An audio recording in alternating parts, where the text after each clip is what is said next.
નમસ્કાર મિત્રો, શહીદ ભગતસિંહ પ્રાથમિક શાળા નંબર 42 વડવા વીજી ટોકીજ પાસે ભાવનગર. ધોરણ 7 વિષય ગણિત, પ્રકરણ 5 રેખા અને ખૂણા. આજે આપણે તેનો પ્રથમ ભાગ જોઈશું.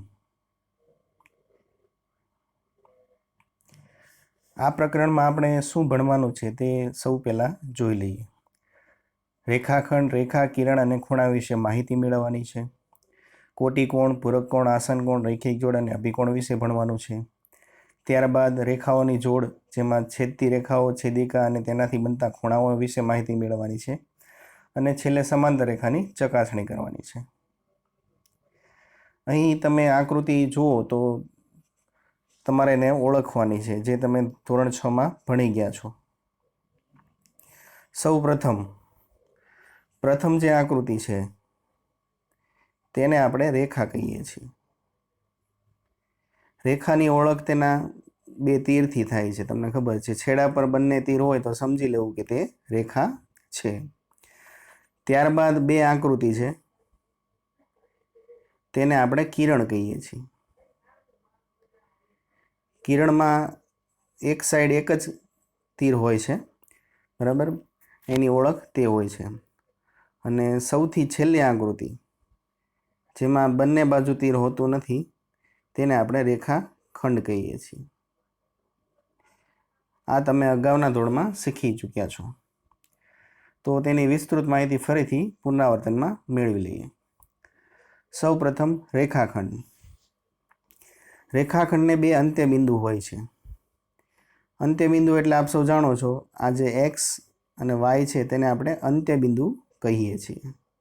અંત્યબિંદુને એમ કહેવાય કે છેડા પરના બિંદુઓ, એટલે કે છેલ્લે આવેલા હોય તેવા બિંદુઓ. રેખાખંડને ચોક્કસ માપ હોય છે, એટલે કે તેને માપી શકાય છે. માની લો કે આ માપ તમે માપ્યું હોય અને 5 સેમી આવે તો એ ફિક્સ છે કે 5 સેમી જ માપ એનું છે, એટલે કે માપી શકાય છે. નીચે તમને એક રેખાખંડ દર્શાવ્યો છે, તેને XY સંકેતમાં દર્શાવેલો છે, તો એને આપણે બોલશું કઈ રીતે? તો આને આપણે બોલીશું XY રેખાખંડ અથવા રેખાખંડ XY. વિદ્યાર્થી મિત્રો, ખાસ યાદ રાખજો, રેખાખંડ XYમાં XYની ઉપર રેખાખંડની જે ચિહ્ન છે તે પણ આપણે કરવું પડે છે, એટલે કે XY ઉપર રેખાખંડ આમ દોરવો પડે છે. ત્યારબાદ રેખા. રેખાખંડના બંને અંત્યબિંદુને બંને દિશામાં અનંત સુધી લઈ જઈએ તો રેખા મળે છે. રેખાખંડ હોય એને તમે અનંત સુધી લઈ જાઓ બંને બાજુ તો રેખા મળે છે.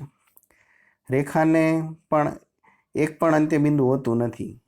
રેખાને એક પણ અંત્યબિંદુ હોતું નથી, કારણ કે રેખાને કોઈ છેડો હોતો નથી, કારણ કે રેખા બંને છેડે અનંત સુધી વિસ્તરેલી હોય છે. રેખાને રેખાખંડની જેમ માપી શકાતી નથી, બરાબર. અહીંયા તમે રેખા ઉપર બે બિંદુ દર્શાવો, એક્સ અને વાય, તો તેને સંકેતમાં દર્શાવવું હોય તો XY રેખા અથવા રેખા XY તરીકે દર્શાવી શકો. તેના ઉપર જે ચિહ્ન કરો છો તેમાં આખી રેખા વ્યવસ્થિત દોરવાની હોય છે. અહીં રેખા દર્શાવેલી છે, રેખા XY. ઉપર તમે જોઈ શકો છો.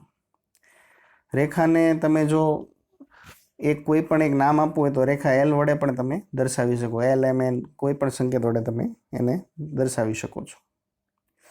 ત્યારબાદ આવે છે કિરણ. કિરણને એક અંત્યબિંદુ હોય છે, એટલે કે એક છેડો એનો ફિક્સ હોય છે. કિરણ કોઈ એક તરફ અનંત સુધી વિસ્તરેલો હોય છે, એટલે એક છેડો ફિક્સ હોય ને બીજો છેડો છે અનંત સુધી વિસ્તરેલો છે. રેખાની જેમ કિરણનું માપ પણ માપી શકાતું નથી, એટલે કે શક્ય નથી. તો કિરણને દર્શાવવું હોય તો તમે XY કિરણ દર્શાવવું હોય તો તમે એક બાજુ તીર કરો ઉપરના ચિહ્નમાં, તો એને XY કિરણ અથવા કિરણ XY બોલી શકાય છે.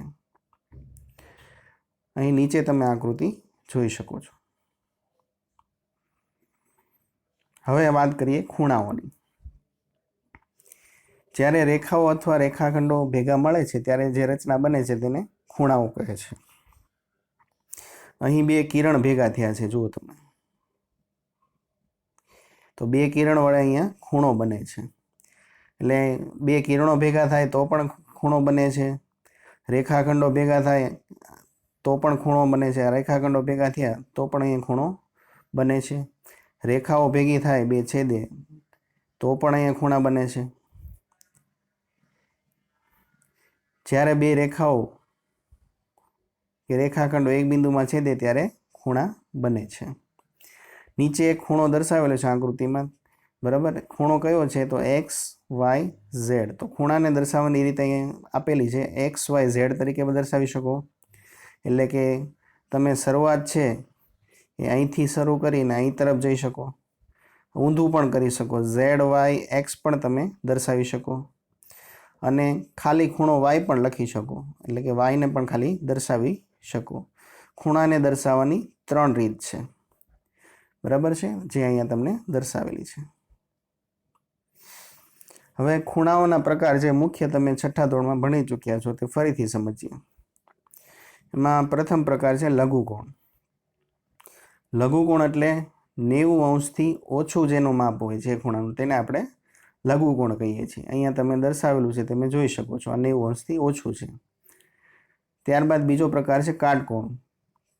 કાટકોણમાં તમે જોઈ શકો છો 90 અંશ હોય છે તેને આપણે કાટકોણ કહીએ છીએ.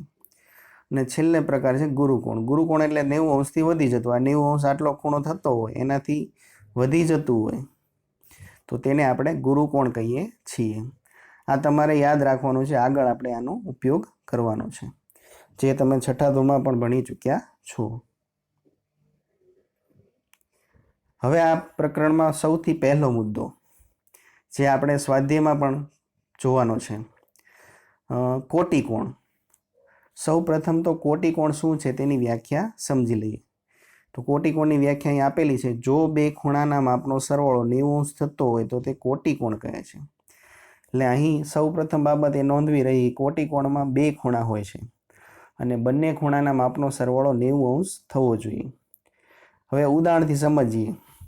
એક ખૂણાનું માપ 38 અંશ છે તો તેના કોટિકોણનું માપ શોધો.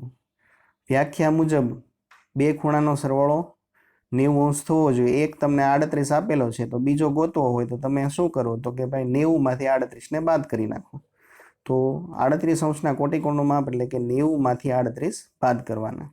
તો 90માંથી 38 બાદ કરશો એટલે 52 અંશ વધશે. 52 અંશ છે એ કોટિકોણનું માપ કહેવાય 38 અંશનું. તો બંનેનો તાળો મેળવવો હોય તો તમે 38 અંશ અને 52 અંશ નો સરવાળો કરો તો 8 ને 2 10 ની શૂન્ય, વધી પડી 1, 5 ને 3 8 ને 1 9, 90 અંશ થઈ જાય છે. એટલે જો કોટિકોણમાં એક ખૂણાનું માપ આપેલું હોય અને બીજો ખૂણો તમારે ગોતવાનો હોય તો તમારે 90માંથી તેને બાદ કરવાનો રહેશે. તો આ વાત થઈ કોટિકોણની. તો હવે ચાલો વિદ્યાર્થી મિત્રો તમે જાતે પ્રયત્ન કરી જુઓ. સ્ક્રીન પર તમને 3 દાખલાઓ આપેલા છે જે તમારે જાતે ગણવાના છે. તમને હિન્ટ સાથે કહેતા જાઉં છું કે એક ખૂણાનું માપ છે 70 અંશ હોય તો બીજા ખૂણાનું માપ કોટિકોણનું કેટલું હશે તો તમે 90માંથી 70 બાદ કરીને જવાબ મેળવી શકો છો. ત્યારબાદ બીજો દાખલો એવો છે, બે ખૂણાઓ કોટિકોણની જોડ છે, બંને ખૂણાના માપ સરખા છે, એટલે કે 90 અંશ બેનો સરવાળો થવો જોઈએ પણ 90 અંશમાં જે બંને ખૂણા છે બંનેના માપ એકદમ સરખા છે. એટલે કે માની લો કે ઉદાહરણ આપું કે 60 અંશ હોય એના બે ખૂણા સરખા કરો તો 30 થાય. એવી રીતે તમારે કોટિકોણ 90 છે એના બે ખૂણા સરખા હોય તે કેટલા માપના થશે તે તમારે કહેવાનું છે. ત્રીજો દાખલો, બે કોટિકોણ વચ્ચેના માપનો તફાવત 20 અંશ છે તો તેમના માપ શોધો. તો બે કોટિકોણના માપનો બે ખૂણા છે કોટિકોણ, તેનો તફાવત 20 અંશ છે. એટલે કે તફાવત એટલે શું તો કે બાદબાકી. તો તેને તમારે ગોતવાના છે. કઈ રીતે થશે એ તમારે ગોતી લેવાનું છે. તમને એક ઉદાહરણ આપી દઉં. માની લો કે 50 અંશનો ખૂણો હોય, બરાબર છે, તો તેમાં તમે 30 અને 20 50 કરો છો તો એક ખૂણો 30 અને બીજો ખૂણો 20. હવે બંને ખૂણાનો તફાવત એટલે કે 30 અને 20નો તફાવત કેટલો થશે તો કે 30માંથી 20 કાઢો, મોટામાંથી નાનું બાદ કરો તેને તફાવત કહે. તો 30માંથી 20 જાય તો 10 રહે છે. તો તમે 50 અંશમાં આવું કર્યું તો હવે તમારે કોટિકોણમાં 90 અંશમાં આવું કરવાનું છે કે તફાવત 20 આવે તેવા બે ખૂણા ગોતવાના છે. હવે ત્યારબાદ બીજો મુદ્દો પૂરક કોણ. પૂરક કોણ એટલે શું તો અહીં વ્યાખ્યા તમને સમજાવીએ. જો બે ખૂણાના માપનો સરવાળો 180 અંશ થતો હોય તો તે બે ખૂણાને એકબીજાના પૂરક કોણ કહે છે. કોટી કોણમાં સરવાળો 90 અંશ થતો હતો અને હવે પૂરક કોણમાં સરવાળો 180 અંશ થવો જોઈએ. તો ઉદાહરણથી વિદ્યાર્થી મિત્રો સમજી લઈએ. 100 અંશના માપના ખૂણાનો પૂરક કોણનો માપ શોધો. તો હવે 100 અંશ એક આપેલું છે. કોટી કોણની જેમ જ પૂરક કોણમાં બે ખૂણા હોવા જોઈએ અને બંનેનો સરવાળો 180 અંશ થવો જોઈએ. અહીં એક માપ 100 અંશ આપેલું છે. હવે તમે જાણો છો 180 અંશ સરવાળો થવો જોઈએ. એક 100 હોય તો તમે બીજો એવો ખૂણો તમે એની અંદર એવો કેવો ઉમેરશો કે જેથી સરવાળો 180 થાય. તો એ તો બહુ સરળ છે. 100માં તમે 80 ઉમેરો એટલે 180 થઈ જશે. પણ આપણે જ્યારે ગોતવાનું આવે ત્યારે શું કરશું તો કે જે ખૂણાના માપનું પૂરક કોણનું માપ ગોતવું હોય તેને તમારે 180માંથી બાદ કરી નાખવાનું. તો 180 - 100 એટલે કે 80 જવાબ આવી જશે. જ્યારે દાખલો ગણો ત્યારે તમારે આ રીતે દર્શાવવાની રહેશે. એટલે કે પૂરક કોણ શોધવા માટે જો એક ખૂણાનું માપ આપેલું હોય અને બીજા ખૂણાનું માપ શોધવાનું હોય તો તમારે 180માંથી આપેલ ખૂણાનું માપ બાદબાકી કરી નાખો તો તમને બીજો ખૂણો મળી જશે. ચાલો વિદ્યાર્થી મિત્રો જાતે પ્રયત્ન કરી જુઓ. જેમ કોટી કોણમાં 3 દાખલા તમને ગણવા આપ્યા છે તેમ આમાં પણ તમે ગણી લ્યો. એક ખૂણો 125 હોય તો બીજો ખૂણો તમારે પૂરક કોણનો ગોતવાનો છે. તો પૂરક કોણ કઈ રીતે ગોતશો તો કે એક ખૂણાનું માપ 125 હોય તો બીજા ખૂણાનું ગોતવું હોય તો 180માંથી 125 બાદ કરી નાખવાના. બે ખૂણાઓ પૂરક કોણ છે, બંને ખૂણાનું માપ સરખું છે. તો અગાઉ કોટી કોણમાં તમને સમજાયું એ જ રીતે. ધારો કે હું એમ કહું કે 150 અંશનો એક ખૂણો છે તેના બે સરખા ભાગ કરો તો 75 થાય. તો અહીં બે ખૂણા પૂરક કોણ છે એટલે કે 180 અંશ સરવાળો થાય તો તેના બે સરખા ભાગ કરીને તમારે એને કહેવાનું છે. તેવી જ રીતે તફાવતનો દાખલો જેમ અગાઉ તમને વાત કરી છે કે બે ખૂણા તમારે સરવાળો 180 લેવાનો પણ બંનેની બાદ બાકી એટલે કે મોટામાંથી નાનો ખૂણો બાદ કરો તો જવાબ 40 અંશ આવે એવા બે ખૂણા તમારે શોધવાના છે. ત્યારબાદ આવે છે આસન્ન કોણ. આસન્ન કોણ એટલે શું? અગાઉ આપણે કોટી કોણ અને પૂરક કોણ જોઈ લીધું. હવે જોઈએ છીએ આસન્ન કોણ. તો સૌ પ્રથમ તેની વ્યાખ્યા સમજીએ. જે ખૂણાની જોડમાં શિરોબિંદુ તથા એક ભુજ સામાન્ય હોય તેવા ખૂણાને આસન્ન કોણ કહે છે. અહીં બે શબ્દો સમજીએ. શિરોબિંદુ એટલે બિંદુ, બરાબર છે, અને ભુજ એટલે બાજુ. ભુજને આપણે બાજુ કહીએ છીએ. અહીં તમને ઉદાહરણથી સમજાવવાનો પ્રયત્ન કરેલો છે. ઉપરના ચિત્રમાં તમે જુઓ તો પાંખિયા વચ્ચેના કેન્દ્ર આગળ ભેગા થાય છે. ત્યાં પાંખિયા વચ્ચે આસન્ન કોણ બને છે. તમે જુઓ અહીંયા તમે આ રીતે છે તો આ કેન્દ્ર પાસે ભેગા થાય છે, બરાબર છે. તો અહીંયા આસન્ન કોણ બને છે આ બંને ખૂણા. આવું જ તમે હાથથી ચલાવવાનો જે પંખો છે, ગરમીમાં હાથેથી ચલાવવાનો પંખો છે, સળીઓ વડે બનાવેલો છે, તેમાં પણ તમે જુઓ તો આસન્ન કોણ બને છે. વિસ્તૃત સમજવા માટે આપણે તે આગળ જોઈએ. તો અહીં ફરીથી તમને સમજાવી આસન્ન કોણ. આમાં જે ખૂણા દોરેલા છે તેના પરથી તમને વ્યવસ્થિત સમજાઈ જશે. જો બે ખૂણાનું શિરોબિંદુ એક જ હોય, તમે જાણો છો આ શિરોબિંદુ અહીંયા એક જ લીધું છે બી. એક ભુજ સામાન્ય એટલે બંનેમાં કોમન હોય. તો તમે જો આ વચ્ચેની ભુજ છે એ બંનેમાં છે અને સામાન્ય ન હોય તેવી બાજુઓ તેવા ભુજ એ સામાન્ય ભુજની જુદી જુદી બાજુ એટલે કે બંને અલગ સાઈડ છે. એટલે કે આની એક સાઈડ આ છે અને એક સાઈડ આ છે એટલે અલગ અલગ જુદી જુદી બાજુ. તેવા બે ખૂણાને આસન્ન કોણ કહે છે. તો વિદ્યાર્થી મિત્રો તમે જુઓ એક બિંદુ એક સરખી બાજુ બંનેમાં છે. તો બંને ખૂણા કયા? તો કે આ પહેલો ખૂણો અને આ બીજો ખૂણો બંને એને આપણે આસન્ન કોણ કહીશું. તો કયો ખૂણો થશે જોઈએ આપણે. ABP. અને બીજો ખૂણો કયો થશે એનો આસન્ન કોણ એ પણ જોઈ લઈએ. તો PBC. હવે તેને જુદી રીતે દર્શાવીએ તો આ રીતે થશે.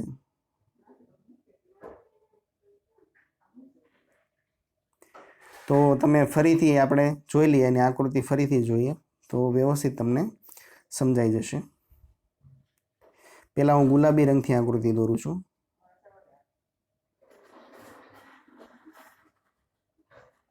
આ પ્રથમ ખૂણો આસન કોણ, બીજો ખૂણો છે તે અલગ રંગથી કરીએ.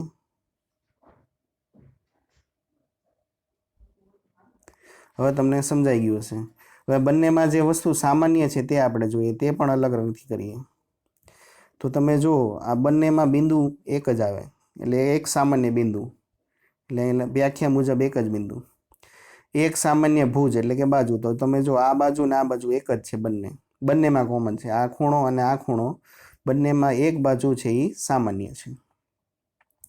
અને સામાન્ય ન હોય તેવી બાજુ કઈ છે, તો કે આ છે અને આ છે. એ બંને એક એક બાજુ છે, જુદી જુદી બાજુ. એટલે કે આની તમે જો તો તમે ડાબી સાઈડ થશે ને આ જમણી સાઈડ થશે. તો તમે જાણો તો તમને ખ્યાલ આવી ગયો હશે કે આસન કોણ હવે શું છે. તો અહીંયા આકૃતિમાં આસન કોણ દર્શાવવો હોય તો તમે જો ફરીથી જોઈ લઈએ આપણે. આ આસન કોણ પહેલો અને આ આસન કોણ બીજો. ત્યારબાદ આવે છે રૈખિક જોડ. રૈખિક જોડ એટલે શું તેની વ્યાખ્યા જોઈ લઈએ. રૈખિક જોડ એવા આસન કોણ છે જેની સામાન્ય બાજુ સિવાયની બે બાજુઓ વિરુદ્ધ કિરણો હોય. તો અહીં તમને સમજાવવાનો પ્રયત્ન કરું છું. વિરુદ્ધ કિરણ એટલે શું, તો આ બિંદુ છે, તેમાંથી આ એક કિરણ છે. હવે તેની વિરુદ્ધ કિરણ એટલે તેને તમે સમજી શકો છો ઓપોઝિટ, એટલે કે વિરુદ્ધ સાઈડ, એટલે કે આ કિરણ થશે. બરાબર. તો એમાંથી આ જે આસન કોણ બને છે એમાં પહેલો ખૂણો આ અને બીજો ખૂણો આ, તો આ બંનેને રૈખિક જોડ કહેવામાં આવે છે.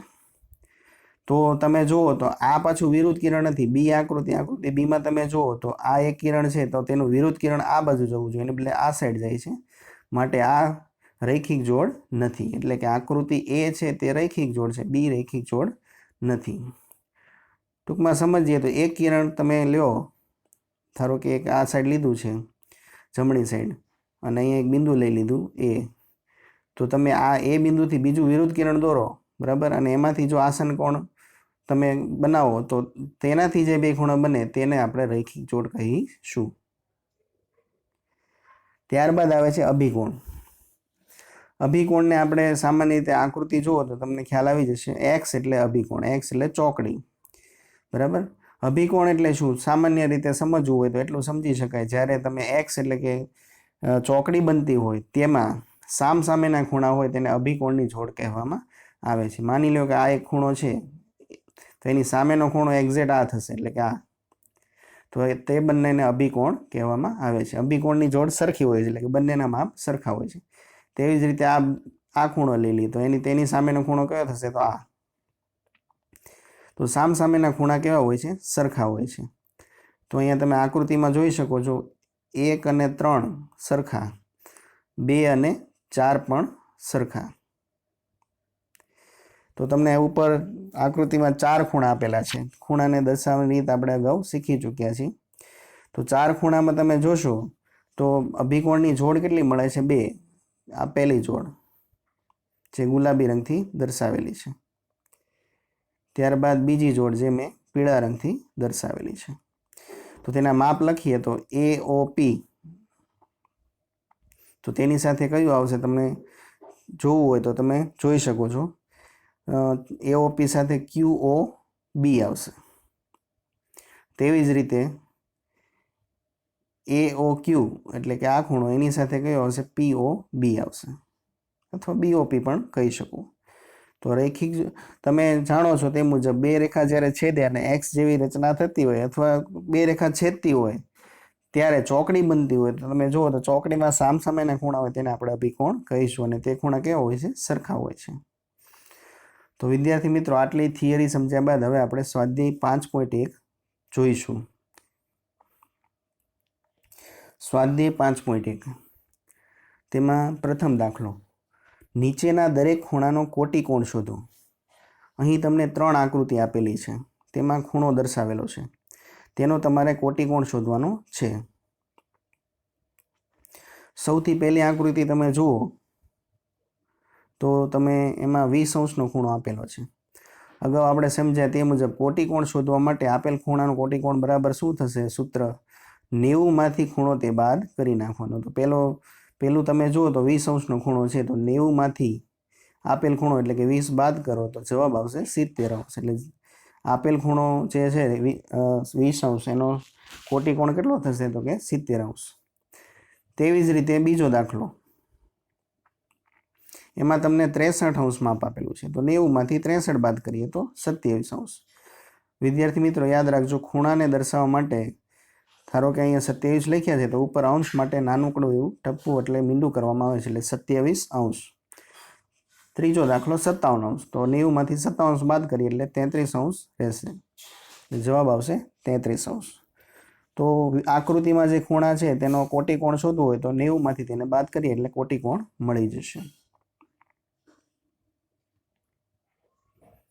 દાખલા નંબર 2, નીચેના દરેક ખૂણાનો પૂરક કોણ શોધો। કોટિકોણમાં આપણે 90 માંથી બાદ કરતા હતા, તો પૂરક કોણ માટે સૂત્ર શું આવશે? પૂરક કોણ શોધવા માટે આપેલ ખૂણાનો પૂરક કોણ બરાબર 180 માઇનસ આપેલ ખૂણો લઈ લેવાનો। તો પહેલી આકૃતિમાં તમે જુઓ તો 105 અંશ આપેલું છે, તો સૂત્ર મુજબ આપેલ ખૂણાનો પૂરક કોણ બરાબર 180 અંશ, એમાંથી 105 બાદ કરીએ તો બાદ બાકી સરળ છે, 180 માંથી 105 કાઢો એટલે વધશે 75 અંશ, તો આપેલ ખૂણાનો પૂરક કોણ કેટલો થશે? 75 અંશ। તેવો જ બીજો દાખલો છે, તેમાં તમને 87 અંશ આપ્યું છે, તો 180 માંથી 87 કાઢશો એટલે 93 વધશે, 93 અંશ છે એ આપેલ ખૂણાનો પૂરક કોણ કહેવાય। તેવી જ રીતે ત્રીજો દાખલો 154 અંશ, તો આપેલ ખૂણાનો પૂરક કોણ બરાબર 180 માઇનસ 154, 180 માંથી 154 બાદ કરશો એટલે વધશે 26 અંશ, તો 26 અંશ છે તે આપેલ ખૂણાનો પૂરક કોણ થશે। દાખલા નંબર 3, સૂચના એવી ક્યાંક છે કે નીચેનામાંથી કઈ જોડ કોટિકોણની અને કઈ જોડ પૂરક કોણની છે તે નક્કી કરો। વિદ્યાર્થી મિત્રો, કોટિકોણ માટે બે ખૂણા આપેલા હોય તો તેમનો સરવાળો 90 અંશ થવો જોઈએ, એટલે તમે જાણો તે મુજબ 90 અંશ થાય અને પૂરક કોણ માટે 180 અંશ થવો જોઈએ। તો બે ખૂણા છે આપેલા છે, આપણે સરવાળો કરી નાખીએ, જો 90 અંશ થતો હોય તો તે કોટિકોણ હશે, અને જો 180 અંશ થતો હોય તો તે પૂરક કોણની જોડ હશે। પરંતુ એક વસ્તુ અહીંયા ટ્રીક વાપરવા જેવી છે કે તમે જાણો છો બે ખૂણાનો સરવાળો 90 અંશ થાય તો જ તે કોટિકોણ કહેવાય, તો 90 થી વધી જતો હોય તો એ સામાન્ય રીતે કોટિકોણ ન જ હોય, એટલે તેને આપણે પૂરક કોણ ગણી લેવો જોઈએ। તો અહીં કોટિકોણ માટે સરવાળો 90 અંશ અને પૂરક કોણ માટે 180 અંશ થવો જોઈએ। પહેલો દાખલો જુઓ, 65 અંશ અને 115 અંશ। હવે 65 અંશ બરોબર, 115 અંશને જોતા જ એવું તમને ખબર પડી જાય કે 90 થી વધી ગયો છે સરવાળો, એટલે એ કોટિકોણ તો હોય જ ન શકે, તો રકમની સૂચના મુજબ કોટિકોણ ન હોય તો પૂરક કોણ હોય। તેવી જ રીતે બીજો દાખલો જોઈએ, 63 અંશ અને 27 અંશ। તો 63 અંશ અને 27 અંશનો સરવાળો કરીએ તો 90 અંશ આવશે, જેથી કહી શકાય કે બંને કોની જોડ છે? તો કે કોટિકોણની જોડ છે, બંને ખૂણા કોટિકોણની જોડ છે। ત્રીજા દાખલામાં વળી પાછું તમે માર્કિંગ કરો તો 112 અને 68 અંશ છે, તો 112 અંશ છે 90 અંશથી વધી જાય છે, તો તે કોટિકોણ તો હોય જ ન શકે। તો રકમની સૂચના મુજબ કાં કોટિકોણ છે કાં પૂરક કોણ છે, તો કોટિકોણ ન હોય તો પૂરક કોણની જોડ હોય છે, એટલે 112માં 68 ઉમેર્યો તો 180 થાય છે, તેથી તે પૂરક કોણ છે। ચોથા દાખલામાં પણ 130 અને 50 આપેલા છે, 130 90 થી વધી જાય છે, તેથી તે પૂરક કોણની જોડ છે। પાંચમો દાખલો જુઓ, એમાં 45 અંશ અને 45 અંશ, તો બંનેનો સરવાળો કરીએ તો 45માં 45 ઉમેરો એટલે 90 અંશ થશે, 90 અંશ થશે, તેથી તે કોટિકોણની જોડ કહેવાય છે। અહીં એ નોંધવું રહ્યું કે બંને ખૂણાના માપ સરખા છે, તો કોટિકોણમાં જ્યારે બંનેના ખૂણાના માપ સરખા હોય અને સરવાળો 90 અંશ થતો હોય તો બંને ખૂણા 45 ના જ હોય, તે યાદ રાખવું। ત્યારબાદ 80 અંશ અને 10 અંશ, તો આ તો સરળ છે, 80માં 10 ઉમેરો એટલે 90, તેથી તે કોટિકોણની જોડ છે। દાખલા નંબર 4, એવો ખૂણો શોધો કે જે તેના કોટિકોણ જેટલો હોય। તો આને આપણે આમ સમજીએ તો બહુ સહેલું છે કે એક ખૂણો એવો શોધો કે તેના કોટિકોણ જેટલો જ હોય, એટલે કે બંનેનો સરવાળો 90 અંશ થવો જોઈએ અને બંને ખૂણા સરખા। ધારો કે એક ખૂણો x છે બરાબર, અને બીજો ખૂણો x જ થાય અને બંનેનો સરવાળો 90 અંશ થાય, તો તમે x માં x ઉમેરેલો 90 અંશ, અને બંનેનો સરવાળો 90 અંશ એટલે x માં x ઉમેરો એટલે 2x બરાબર 90 અંશ, 2x બરાબર 90, તો x બરાબર ગોતવું હોય તો તમને ખબર છે બંને બાજુ 2 વડે ભાગાકાર કરવો પડે, તો 2 ઉડી જશે, તો x બરાબર 90 ભાગ્યા 2 એટલે 45, જે આપણે અગાઉ હમણાં જ જોયું કે બંને ખૂણા સરખા થાય। પાંચમો દાખલો, એવો ખૂણો શોધો કે જે તેના પૂરક કોણ જેટલો હોય. એટલે પૂરક કોણ એટલે એક ખૂણો હોય એટલો ને એટલો બીજો થવો જોઈએ. તો હમણાં જે કોટી કોણમાં 45 થતું હતું, 180ના 2 સરખા ભાગ કરવાની છે. પરંતુ અહીંયા દાખલાને ગણવો હોય તો એક ખૂણો એક્સ ધારીએ તો બીજો ખૂણો પણ એક્સ થાય. હવે સરવાળો 180 થતો હોય તો એક્સ વત્તા એક્સ બરાબર 180. એક્સમાં એક્સ ઉમેરો એટલે 2x બરાબર 180. 2x બરાબર 180. તો એક્સ ગોતવું હોય તો બંને બાજુ હમણાં સાદા સમીકરણ પ્રકરણ ભણ્યા છે તે મુજબ 2 વડે ભાગવું પડશે. તો 2 ઉડી જશે તો અહીંયા વધશે એક્સ. 180 ભાગ્યા 2 સરળતા ખાતર 2 9 18. 9 અને 0 લ્યો એટલે 90. અમસ્તુ તમે જાણો છો 180ના 2 સરખા ભાગ કેટલા થશે? 90. તો આપેલ ખૂણો 90 અંશનો હશે.